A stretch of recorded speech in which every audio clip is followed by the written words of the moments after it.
नमस्कार साथियों, class 10th chapter number 13 पृष्ठ क्षेत्रफल एवं आयतन का एग्जाम्पल को चलते हैं। एग्जाम्पल नंबर 3 है, बिल्कुल शानदार है। देखिए कह रहा है लकड़ी का एक खिलौना रॉकेट के शंकु के आकार है। कहता है एक लकड़ी का खिलौना है जो रॉकेट के शंकु आकार का है। कह रहा है जो एक बेलन पर अध्यारोपित है। एक बेलन है, एक बेलन पर अध्यारोपित है, एक बेलन है, उस बेलन पर शंकु अध्यारोपित है। जैसा कि आकृति 13.8 में दर्शाया गया है, ये आकृति आपको दर्शाया गया है। अब देखो कह रहा है संपूर्ण रॉकेट की ऊंचाई, पूरे यहां से यहां तक रॉकेट की जो ऊंचाई है ये 26 सेंटीमीटर है, जबकि शंक्वाकार भाग की ऊंचाई ये 6 सेंटीमीटर है। तो शंक्वाकार आधार का व्यास 5 सेंटीमीटर है। ये जो व्यास ये दिया है ना 5 सेंटीमीटर है, तो इसका त्रिज्या हो जाएगा 2.5 सेंटीमीटर। और बेलनाकार भाग का आधार का जो व्यास है ना 3 सेंटीमीटर है। अधिक शंक्वाकार भाग नारंगी रंग का है। कहते ये नारंगी रंग का है।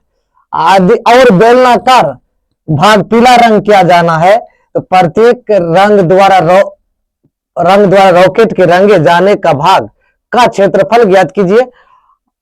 पाई का मान 3.14 लीजिए। बिल्कुल शानदार सवाल है। देखिए भाई हमको क्या करना है, पहले हमको जो व्यास दिया है ना शंकु का, पहले शंकु का हम व्यास निकाल लेंगे। व्यास है, त्रिज्या है, शंकु का पहले करते हैं। शंकु का देखो व्यास कितना दिया है, शंकु का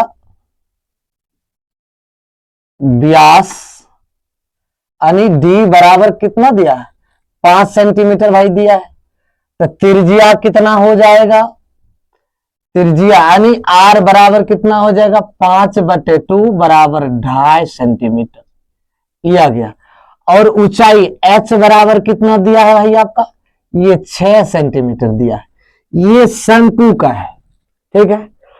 अब शंकु का ऊंचाई दिया है। अब देखो बेलन की ऊंचाई कितना है, बेलन की ऊंचाई आपका 20 है। देखिए इसको मान लीजिए बेलन की व्यास, बेलन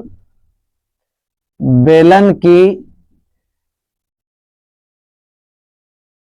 व्यास इसको मान लीजिए D1 भाई, इसको D माने है तो ये आपका 3 सेंटीमीटर दिया है।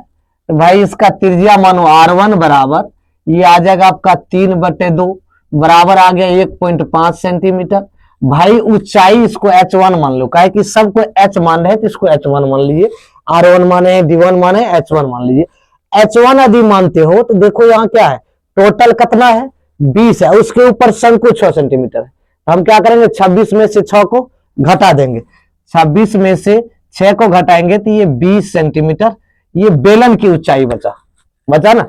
अब हमको क्या करना है, नारंगी रंग। अब इस ध्यान में रखो कि हमको शंकु का जो पृष्ठ क्षेत्रफल निकालेंगे तो उसके लिए हमको एल का जरूरी होगा, एल का जरूरी होगा, हमको एल ज्ञात करना होगा। तो एल बराबर देखो क्या होता है, शंकु की तिरछी ऊंचाई एल बराबर √√R² प्लस H²। ये देखो आपका कितना दिया है, आर आपका देखो 2.5 दिया है, एच इसका इतना दिया है 2.5 का स्क्वायर, प्लस ये आ जाएगा आपका 6 का 25 गुना 25, ये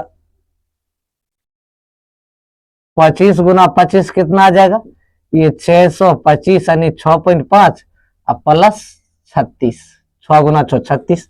अब इसको क्या कीजिए आप, एक चीज ध्यान में रखिए, ये दोनों को जोड़ दीजिए, ये हो जाएगा 42 पॉइंट, देख लीजिए 3642 रूट अंडर आ जाएगा 42.25।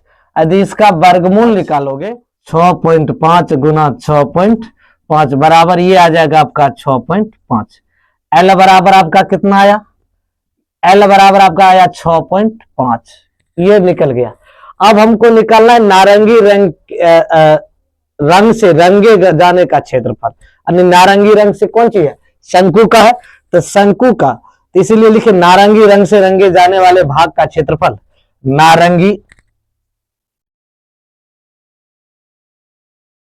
रंग से रंगे जाने वाले का क्षेत्रफल बराबर, एक चीज ध्यान में रखो, ये नारंगी रंग का शंकु है, तो भाई आप शंकु का पृष्ठ क्षेत्रफल और शंकु का पृष्ठ क्षेत्रफल आप प्लस क्या करो, ये शंकु में जो आधार का क्षेत्रफल है, ये शंकु में जी आधार का क्षेत्रफल है, ये निकाल लो, और उसके बाद माइनस बेलन का आधार का क्षेत्रफल ज्ञात कर लो। तो लिखिए शंकु के पृष्ठ क्षेत्रफल, शंकु के पृष्ठीय क्षेत्रफल प्लस शंकु के आधार का आधार, शंकु के आधार का क्षेत्रफल माइनस, अब क्या करना है, इसके अंदर जो है ना ये बेलन वाला जो है, तो बेलन का भी हमको निकालना है, तो उसमें कर दीजिए माइनस बेलन के आधार का क्षेत्रफल, बेलन के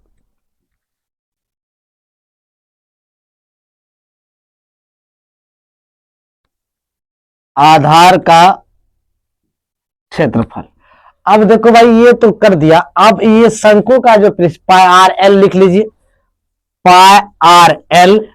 अब इसमें कह रहा है शंकु के आधार का क्षेत्रफल, ये तो वृत्ताकार होगा, एक आधार का क्षेत्रफल होगा पाई आर स्क्वायर, तो प्लस पाई आर स्क्वायर, तो पाई आर स्क्वायर तो रखेगा ही, उसके बाद लिखेगा बेलन का आधार का क्षेत्रफल, तो बेलन के जो आधार का क्षेत्रफल है देखिए माइनस में पाई आर वन के स्क्वायर, यही होगा। अब दोनों को क्या कर मान पुट कर दीजिए भाई। अब देखो ये पाई का मान सब में पाई है, पाई को आप कॉमन ले लीजिए, पाई को कॉमन लीजिएगा, ये आर एल हो जाएगा प्लस आर स्क्वायर हो जाएगा, माइनस ये माइनस आ जाएगा आर वन के स्क्वायर। अब देखो कहता है भाई 3.14 लीजिए इसका मान, आर का मान देखो कितना है, आर का मान 2.5 है, 2.5 रख दीजिए, एच का मान एल का मान कितना निकला 6.5, 6.5 रख दीजिए, प्लस देखिए आर स्क्वायर है, आर स्क्वायर में क्या करेंगे हम 2.5 का स्क्वायर करेंगे, 2.5 का स्क्वायर कर लेंगे, माइनस ये देखो आर कितना है छटकार है 1.5 का स्क्वायर, इतना रख लीजिए कोई दिक्कत। अब देखिए भाई इसको 0.14 तो लिखेगा ही, गुना इसको दोनों गुना करेगा, ये आ जाएगा 16.25 प्लस इसको 25 गुना 625 यानी 6.25 आ जाएगा, माइनस 15 गुना 15 2.25 आ जाएगा, ये इतना आ गया। अब देखो भाई ये 3.14 तो लिखिएगा ही, उसके बाद देखो ये 16.25, इसको इसमें से घटाओगे तो 0, ये 4 आ जाएगा, तो बराबर आ जाएगा ये 3.14 गुना 20.25। यदि इसको गुना करते हो, इस दोनों को गुना करो 3.14 गुना 20.25, ये आ जाएगा 63.585 सेंटीमीटर स्क्वायर। ये आ गया नीला भाग का, नीले रंग का क्षेत्रफल। अब हमको निकालना है पीले रंग का क्षेत्रफल, उसमें क्या करेंगे बेलन का पृष्ठीय क्षेत्रफल और बेलन के आधार का क्षेत्रफल दोनों को निकाल देंगे, बिल्कुल आगे रंगे जाने का क्षेत्रफल। लिखिए पीले रंग से रंगे जाने वाले भाग का क्षेत्रफल बराबर, अब देखो उसमें हम क्या करेंगे बेलन का वक्र पृष्ठ क्षेत्रफल प्लस से बेलन का आधार का पृष्ठ क्षेत्रफल, ये बेलन है तो लिखिए बेलन की वक्र पृष्ठ क्षेत्रफल प्लस बेलन के आधार का क्षेत्रफल, बेलन के आधार का क्षेत्रफल। अब ये आ गया, तो अब बेलन के वक्र पृष्ठ क्षेत्रफल 2 पाई आर एच आर वन मान लीजिए प्लस पाई आर स्क्वायर 1 का आर स्क्वायर। अब ये आ गया, तो अब इसको क्या कीजिए आप पाई आर कॉमन ले लीजिए, दोनों में पाई आर है तो पाई आर कॉमन लीजिए, पाई आर कॉमन ले लेंगे, ये आ जाएगा एच 2h, ये आ जाएगा 2h प्लस ये आ जाएगा R1, ये R दो है तो R1 बचेगा। अब इसको क्या करो 3.14 लीजिए। उसके बाद इसका मान 1.5 लीजिए, 2 और गुना बेलन को ऊंचाई 20 है, यहाँ से यहाँ तक कितना निकला, ये यहाँ से यहाँ तक 20 बचा है, क्योंकि टोटल कितना है 26 है, और प्लस 1.5 है। 3.14 गुना 1.5 इंटू 20 दूनी 40 प्लस 1.5, ये आ जाएगा 3.14 गुना 1.5 गुना ये आ जाएगा 41.5। ये इसको लिख लीजिए 3.14 गुना 1.5 गुना इसको गुना करेंगे 41.5, 4.71 गुना 41.5 465 सेंटीमीटर स्क्वायर। ये दोस्तों इतना आंसर रहेगा पहला भाग का। यदि आप फेसबुक देख रहे हैं फॉलो कर लीजिए, यूट्यूब देख रहे हैं चैनल को सब्सक्राइब कर लीजिए, बेल आइकन को दबाएं दोस्तों। Thank you.